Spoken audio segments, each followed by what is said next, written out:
Firefly is the source of probably more joy and pain than anything I've done. It was, to me, a new kind of storytelling. It's this wonderful combination of future and a past. It basically tells us, this is us in the future. Our problems are the same. We're just more of us spread over more planets. It's about 9 people looking into the blackness of space and seeing 9 different things. That, to me, is what's interesting.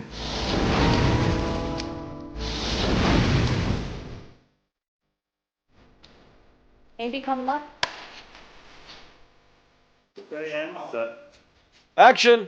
When you have a Joss Whedon on your payroll, as the studio did, obviously they were looking to try and get another project out of him. And so he, at one of the early meetings, said to them, well, I've got this idea that I've always played with of doing this sort of show. And they just were eager to get a show from him. So they said, oh, yes, great, let's do it. So I wanted to get a show that took the past and the future and put them together by making them feel like the present, by making a show with not only troubles that people could relate to, as opposed to aliens or bumpy foreheads or ambassadors or things that are not part of everyday life, but like getting a job, getting out of trouble, stuff like that was very simple. Put it all in the present and give it a sort of you are here feel. I got to read the various incarnations of the script, and boy, I thought that looked neat. It was a Western, but it was in space, and there were horses, and there were guns, and there were cool people on a spaceship. When I delivered Serenity, the 2-hour pilot, the network kind of got cold feet about it. They felt, they didn't want a long sort of story that took its time explaining who everybody was. They wanted to jump in the middle of the action. That was kind of the Fox dictum was, you're in the thick of it, let's go. The initial results, they made the network nervous, that the men didn't respond as strongly as they thought they would, and that the women responded more strongly. They wanted a little more humor injected, and particularly in the character of the captain. The idea originally was that he was very closed off, and over the course of the pilot we found out why.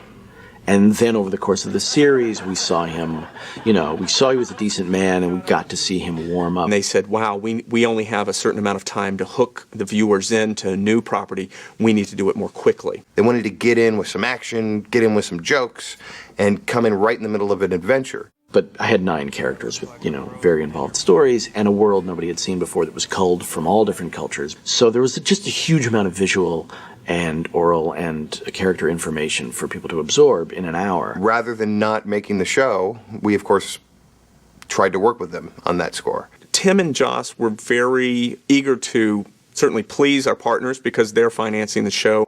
They told us they needed to see sort of what the first couple episodes would look like. What does this look like as a TV series? I mean, we've seen this pilot. We're still not quite sure what it would be week to week. So in order to convince them to pick up the show, we came up with the story for the train job. And they thought that seemed okay, but really what they wanted to see was a script. And they wanted to see it by Monday. So we had 2 days to write what was, in essence, going to be a new pilot. We scrambled to make the train job and explain everything in the second episode, which was then the pilot. And we still wanted them to air Serenity first, because we felt no matter what, this was such a complex, new universe with so many characters that really you needed that Western 2-hour introduction to this world to really understand it. Sadly, the network did not agree, and they aired it later.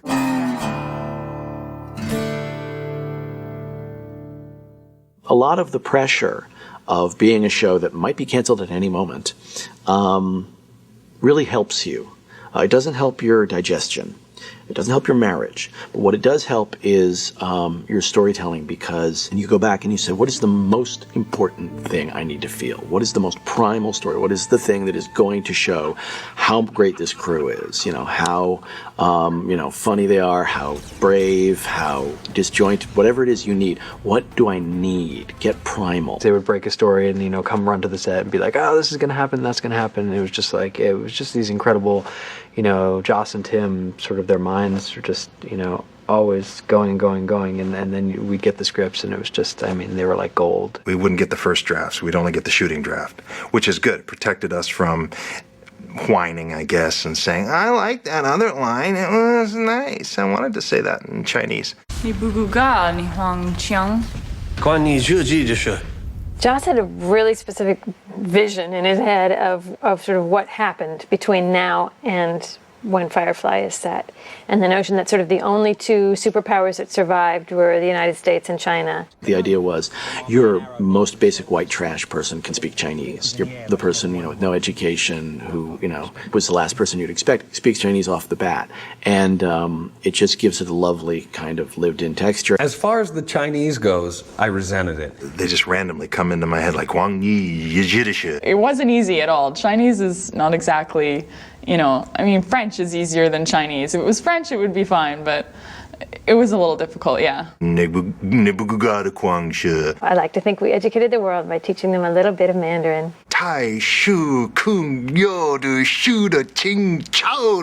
The writers would be in their room, in their writing room, and they'd come up with really funny things to say if you knew what you were saying in English. We only did phrases that we didn't need to know what they meant.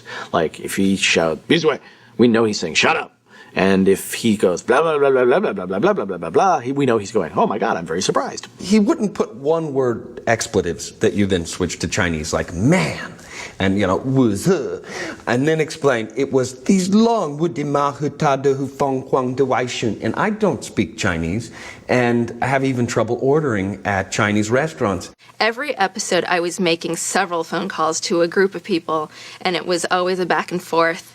Trying to get the right words. I did love the fact that you didn't have to bleep anything out, and you could actually say, frog humping, cat sucking pissant in Chinese and not have to worry about the censors going, oh, you can't say shit. For other things, more current slang, like baboon's ass crack per se, I would call my friends who was more up on the current colloquialisms and curse words in China or Taiwan. We had cassette tapes that we were to listen to get the sound of it right, and most of the time none of us got the sound of it right anyway. I would sort of hear what it was supposed to sound like, and then I'd hear the actor say it.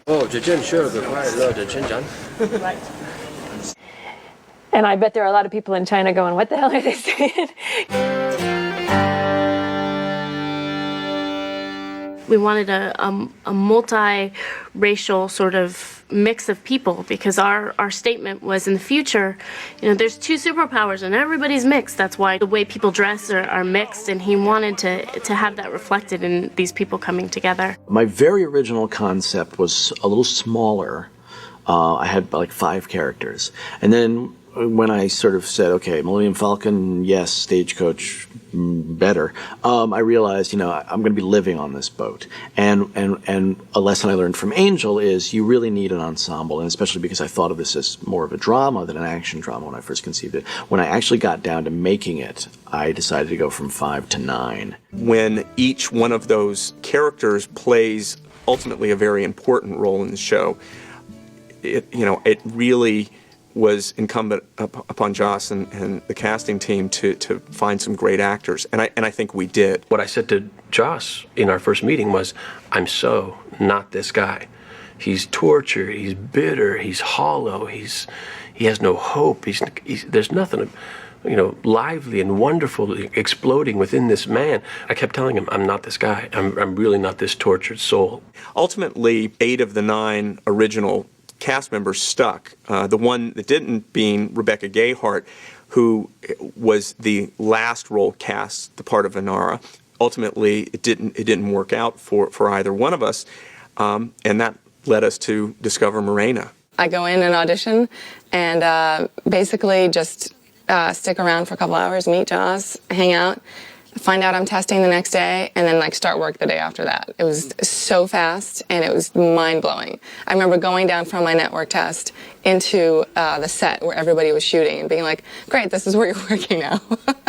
I was a big fan of Westerns growing up, and Warren Oates and Eli Wallach were 2 really kind of down and dirty characters, one from the Wild Bunch, one from the Good, Bad, and the Ugly, and I just thought, boy, it'd be great to play a guy like that, but handsomer. Everything was a first for me. I'd never gone to a table read with all the other actors and all these people that I'd seen on TV before, and I went and sat with all the other actors and did the first read through of the script, and it came to life, and I was shaking with excitement. It was just, every moment was incredible. I have kept myself from being exposed to as much science fiction as possible. So I was actually delighted that there were no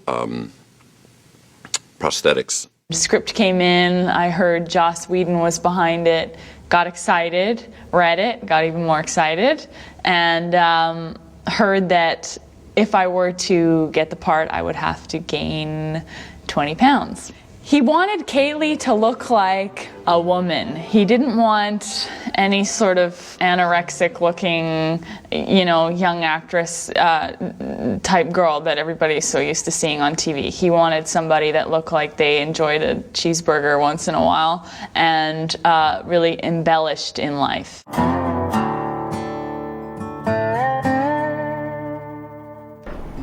You never have to be under the heel of nobody ever again. No matter how long the arm of the alliance might get, we'll just get ourselves a little further. Malcolm Reynolds represented someone who, although had lost all his hope, would not give up, just would press on. He didn't have any grand dreams. He didn't have any grand causes or goals. All he wanted to do was continue. He wasn't going to shut down and die. He was just going to continue living his life. Do you want me to put it up? No, that's okay. I think Inara brought to that world, to the life of these people on the ship, the heart and sort of like a nurturing quality. I think that she is an extremely passionate person, and she cared very, very much for every single person on that ship. Shouldn't be a problem at all. My strongest understanding of Wash came through my relationship with Zoe, or Gina, with my wife. That was where I had the most understanding. I think it was an interesting relationship. She was this solid fighter woman, and I was a chicken. I didn't like fighting. I wasn't in the war. I wore Hawaiian shirts all the time. I loved Gina, and we had a great rapport, and the stuff that was written for us, this kind of struggling marriage, made sense to me. Captain shouldn't be babysitting a damn groupie, and he knows it. Okay, when did this become not funny? When you didn't turn around and put her ass back down on Triumph. She's the resident, hard-ass chick. She's the one. She gets the job done. She enjoys her job. She is career military.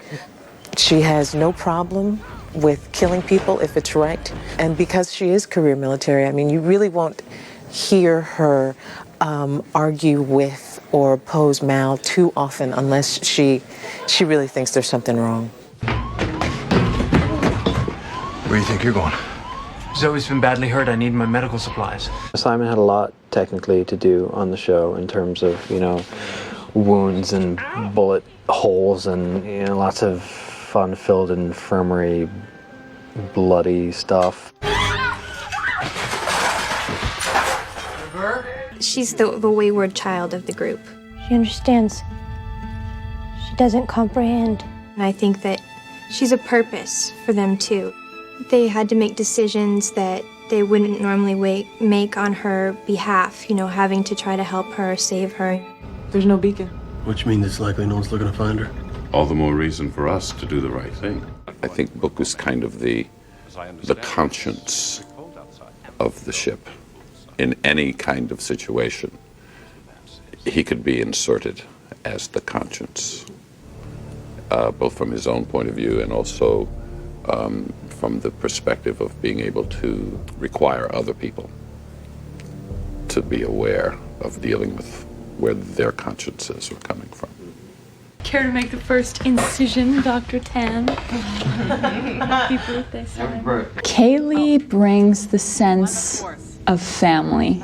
She makes sure that everybody remembers that they really are one big family and all they have is each other. Don't know these folks. Don't much care to. They're whores. I'm in. Sex, muscle, humor, thuggery. Jane. Pretty cunning, don't you think?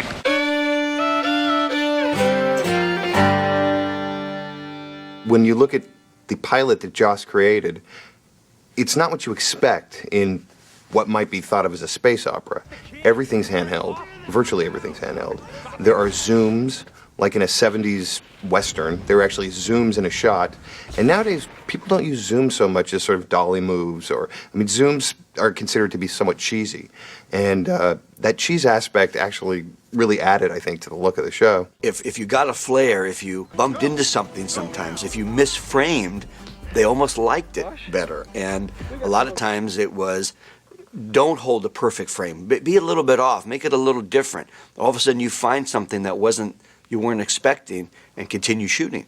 And that includes the CGI shots we did and everything, just sort of haphazard and embracing the zoom lens and not covering things in a normal television fashion, all designed to sort of give you that feeling of, well, this is just something that's happening and you're there in the thick of it, as opposed to science fiction that says, stand back, for this is a forbidden planet.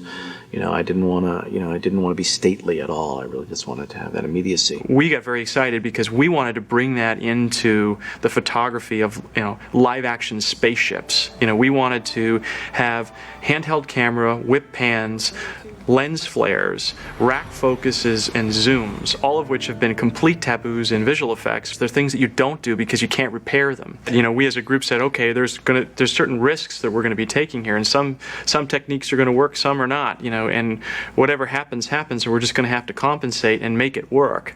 But we've never seen, sort of camera operators that are late in catching the action on a computer-generated ship. We've never seen, a camera operator mounted to the side of a spaceship that, that vibrates, to the extent that you can barely see what it's seeing. Take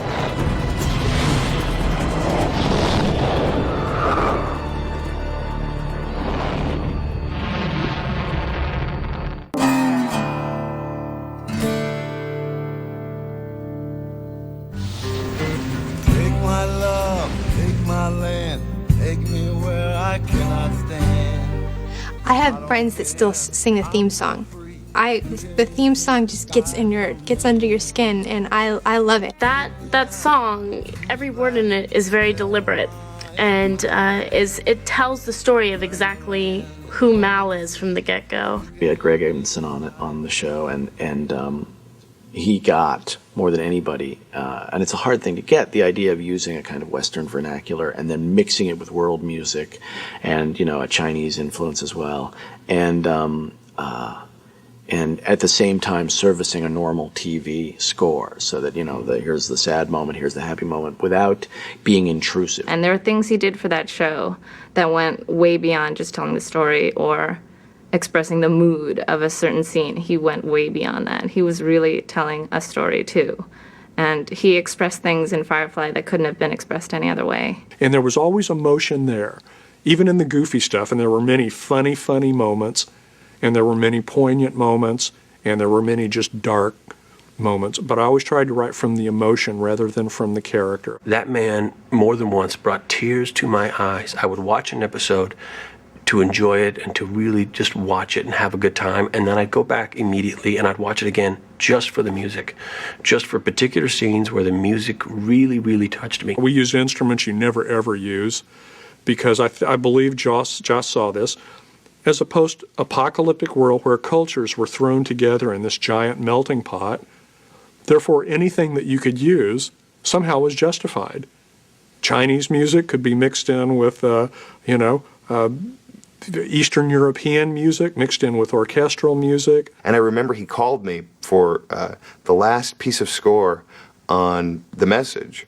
There's a scene at the end where they're carrying the casket of their friend out. This is one of those moments where you are so happy that you do what you do. It is so rife with and we knew at this point that the show was gone. And it's beautifully shot in the snow, and the camera would periodically just go to each one of the main characters. And there is a beautiful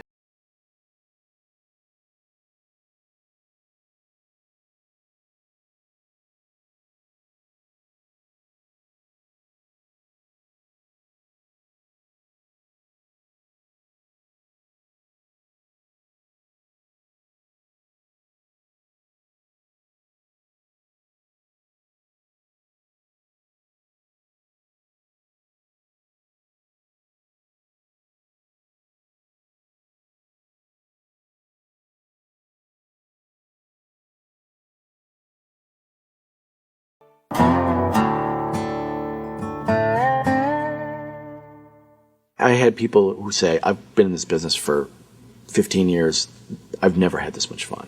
Like really cynical people saying, this is, feeling like they were part of something bigger. I would come and sit on set before my scenes would come up. I couldn't stand to sit in my trailer. I'd think, oh, they're inside having fun without me. I've got to, go be in the middle of it.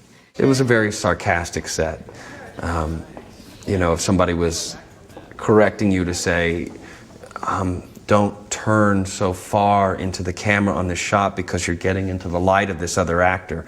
They might say it in a way where they go, listen, fool, when you're turning, you're ruining everything behind you. Is this going to be a selfish moment for you, or do you want to help the team? We were having fun. Everybody had a good time. I always think of Ariel, the moment when Mal grabs Kaylee from behind and just kind of hugs her, which is just something Nathan did on the set. Nobody said it wasn't in the script, it wasn't the director. It was just something Nathan just kind of naturally did. It seemed like the thing to do. And that was because, they got along so well and they joked so much, and that love that the cast and the crew were actually feeling for each other and for the work and for what we were doing shows up on screen. Y'all gonna be here when I wake up? We'll be here. Good. We bonded like a family, and when it was over, it was so difficult to know that you weren't going to be with these people again. You know what? This makes me weepy because it was really extraordinary, and I do miss it.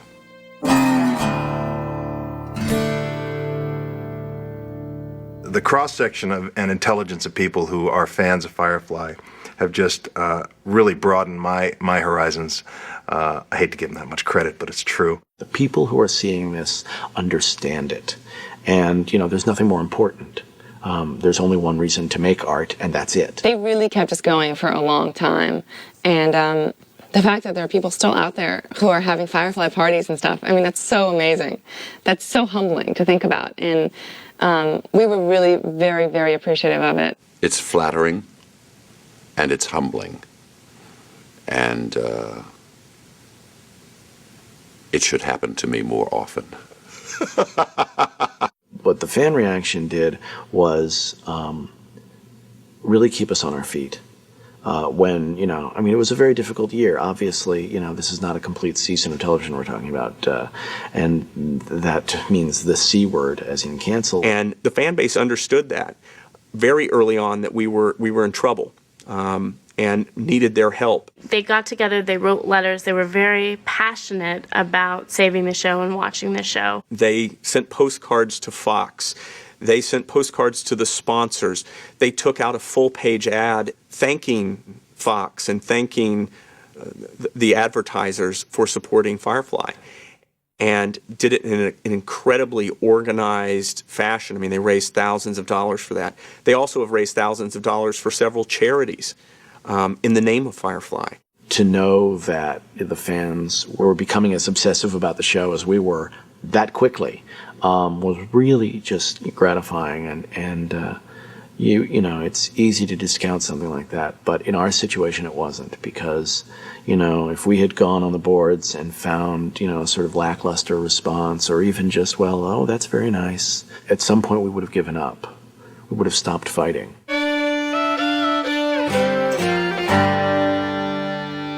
One of the things that made working with Joss Whedon on any of his shows so fascinating was that he would take an unexpected turn. You would think you would know where the show was coming, and he'd come in and say, you know what, we're going to go over here.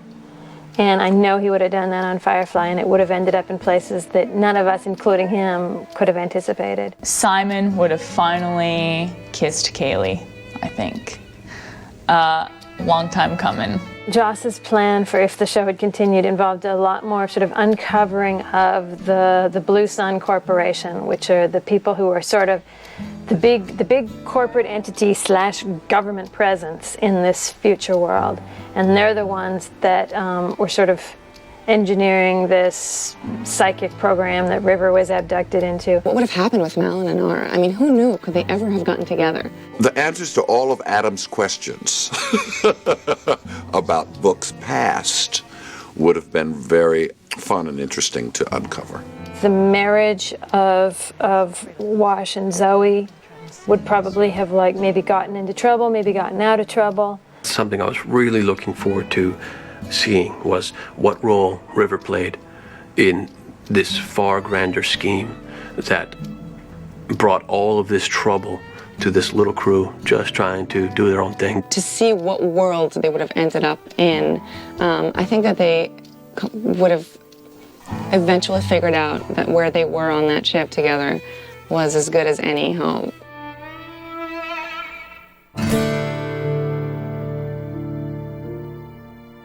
The sort of shows that shine briefly, you know, the shows that have a very short run, but that everybody kind of goes, oh, that was something special. That was Firefly. The show didn't go far enough for me to tell the secrets that were contained within, but that's something I still hope to do at a later date in another venue. So I feel like whatever I didn't get to accomplish, I will in terms of narrative. In terms of what I wanted the show to be, I felt like we accomplished it from the first frame. I look forward to the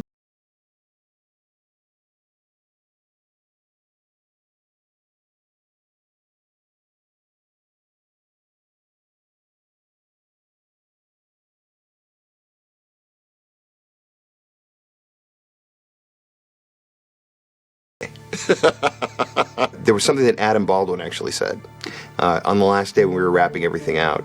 And he said, look, I've been doing this for a while, and the thing that I really appreciate about this particular job is that we all seem to understand how good it is, and we're all appreciating it today as opposed to later. And that was really true. People got it while it was happening. Firefly will forever represent for me, I think, just the best of all worlds as far as being a pleasant place to work, enjoying the stories I was telling, enjoying the dialogue, enjoying the character and the cast and the crew. I had a very positive experience on Firefly, and forever for me it will be the best job I've ever had. The best job I've ever had. My fantasy about this is that they'll make a feature and it'll be successful, and then someone will come to Joss and say, why don't we make a television series out of Firefly? We made something that I consider extraordinary, and that I am as proud of as anything I've done. It really was a jewel, just something that when I think back on it, it shines. I can't think of anything else to say besides that.